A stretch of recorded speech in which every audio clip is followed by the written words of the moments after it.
What is your glymphatic system and how can it help you prevent disease? Hey, I'm Priscilla. I'm your Houston, Texas nurse, and I'm going to help you take action today for a healthier tomorrow. You may be familiar with your lymphatic system or even lymph nodes, right? There's some underneath our arms, around our body, but our lymphatic system helps us fight disease and infection. It's made up of vessels and tissues that run all throughout our body. It can become inflamed or enlarged when there's sickness or disease present. That's why people feel swollen lymph nodes when they're not feeling well, stuff like that. The lymphatic system is similar to our circulatory system because it goes all throughout our body, but the difference with the lymphatic system is that it does not have a heart. Our circulatory system does have a heart, and that heart helps to create pressure. That's why we monitor our blood pressure. And that pressure gradient causes blood to flow throughout our entire body to leave the heart and come back.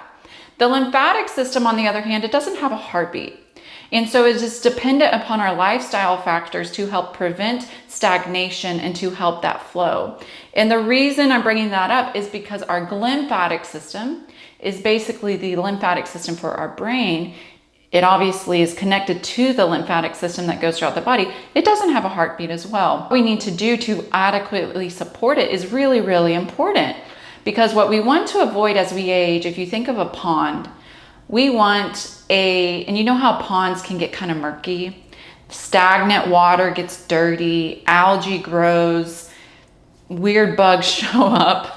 The water's not clean, right? We don't want that. We don't want that in our lymphatic system. We don't want that in our glymphatic system.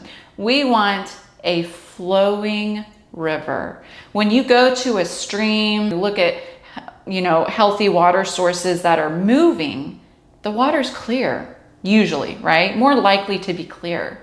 When things get stagnant, they're not good. So this is about the glymphatic system, and I hope it's helpful. What exactly is the glymphatic system? I touched on that already, but you can think about it as a plumbing system for your brain and your nervous system. It carries fluid in and out of the brain in a very organized fashion. It is dependent upon cerebral spinal fluid to be brought into the brain tissue. So that's one aspect. We want to support fluid being brought to the brain. Also, then arteries in our brain pulsate with each heartbeat, so that does help. Then they pump fluid into areas inside of the brain. So that pulsating is very helpful for the activity going on once the cerebral spinal fluid is there. And while it's there, that cerebral spinal fluid, it mixes with the fluid in the brain, and it, just like a dump truck, it picks up waste.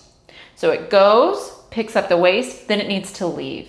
The fluid and waste then collect around the veins, and the veins drain it out of the body. Especially proteins that are associated with Alzheimer's disease, amyloid beta and tau, are shown to be removed from the brain via the glymphatic system. So it's really, really important.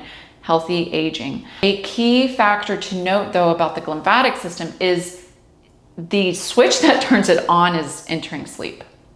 It is minimally active during the day, but during deep, high-quality sleep, the brain's interstitial space expands, and this resistance to flow drops.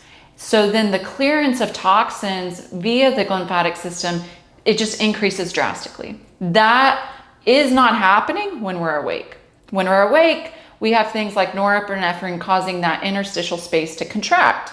So it blocks the flow. A healthy, functioning glymphatic system is imperative to a healthy, disease-free life for our brain. And I'm going to give you 5 things to help. Obviously, the first thing you can do, you have to get high-quality sleep. I have a YouTube video all about high-quality sleep that I'll link below, but that is the number 1 thing that you need to do. It's when our brain cleans itself. You got to get good sleep. Second thing that you can do is to support your natural circadian rhythm with light. Get to bed at a good hour and get some morning light in your eyes. Getting natural light, especially in the morning, has been shown to have a positive impact on our glymphatic flow. One of those reasons could be that red light, which is the type of light emitted at sunrise and sunset, has a positive impact on our sleep and wake cycle. And so anything that supports our natural circadian rhythm, our sleep and wake cycle, it will help our glymphatic flow.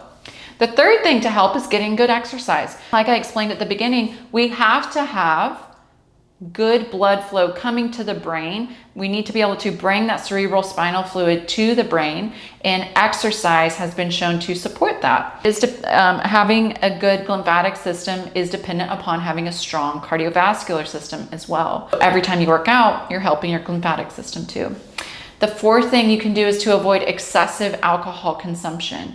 Intermediate to high levels of alcohol were shown to have a negative impact on glymphatic function. Like you'll see in the video on sleep that I have, alcohol really isn't helpful for supportive restorative sleep. The good news is if you're someone who drinks a lot, that the research showed that after 24 hours of sobriety, adequate, good quality glymphatic flow returned. So that's great. And then the final thing to do to help with your glymphatic system is an anti-inflammatory diet and lifestyle. So chronic low-grade inflammation has been shown to have a negative impact on our glymphatic system, while doing things that decrease inflammation were shown to have a positive impact on our glymphatic system. Some of the top sources of low-grade inflammation as we age, it's going to be insulin resistance, stress, and an inflammatory diet. The number one thing that I would say that you need to do that gets super underutilized, super overlooked as we age is insulin resistance. Insulin resistance is that thorn in people's side as they age that they don't point a finger to even after the fact. Someone has a stroke, they don't say, oh, it was insulin resistance. Someone has fatty liver disease, they don't say insulin resistance. Someone has a poor glymphatic system due to inflammation, unlikely they'll say insulin resistance, unless it's linked to type 2 diabetes. It doesn't have to be type 2 diabetes for insulin resistance to be the source and a compounding factor to every health issue out there. Your glymphatic system, your ability to decrease disease, your ability to detox efficiently is dependent on insulin resistance. This is why I created the Insulin Resistance Fix, which is a self-paced video program for you to go through, and it teaches you how to decrease insulin resistance as you age without only eliminating sugar. It is so much more to that. So much more than that. So our glymphatic system is one of the most amazing things that goes on in the background to help keep our body healthy and balanced. But our daily actions can either help or hinder that process. So if you need help, so link below an application. I do work with people one-on-one for consultations to help them implement small changes in their day-to-day life to help them age well, decrease inflammation, prevent disease. But if you have any questions or want to hear more about anything I posted here, please feel free to comment below. Thanks and take care.